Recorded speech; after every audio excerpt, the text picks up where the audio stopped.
Conservatives, please watch this video for more than 5 seconds. But yes, there is racism physically built into some of our highways in the United States. It does not mean that a minority is going to walk by a highway and get called a slur by it. What it does mean is that when the interstate highways in the United States were built, they gutted communities of color and reinforced segregation. When Congress approved the Federal Aid Highway Act of 1956, it authorized what was then the largest public works program in U.S. history, promising to construct 41,000 miles of an ambitious interstate highway system that would crisscross the nation, connecting 42 state capital cities and 90% of all American cities with populations over 50,000.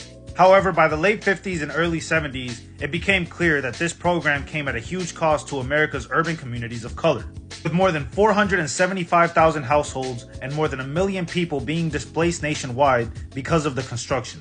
Hulking highways cut through neighborhoods, darkened and disrupted the pedestrian landscape, worsened air quality, and torpedoed property values. Communities lost churches, green space, and whole swaths of homes.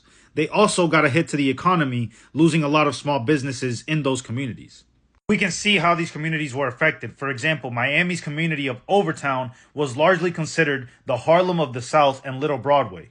However, after the highway was built, it led to the destruction of 87 acres of housing and commercial property in the community. And only a population of 8,000 out of an estimated population of 40,000 remained in Overtown after the highway expansion. And because those black people were blocked from moving into white neighborhoods, they were forced to crowd into nearby sections of the city already struggling with poverty and urban decay. To give you a visual, here's Overtown from before the highway was built. And here's Overtown now. That highway completely eviscerated that community.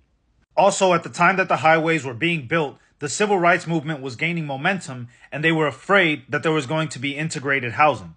Highway construction offered a solution: substantial physical barriers that could be used to reinforce racially determined neighborhood boundaries. So what did they do? Well, instead of going through black communities, some interstate highways encircled them in an attempt to contain and confine black residents and skirt constitutional prohibitions on racial zoning, meaning that they physically used these interstates to keep black people in a certain area where they wanted them to be, away from white people. If y'all want to know more about this than a TikTok can show you, please read The Color of Law. This book is amazing, and it completely breaks down how the U.S. used infrastructure to reinforce segregation and racism. So yes, there is racism physically built into some of our highways. Stop being offended at facts.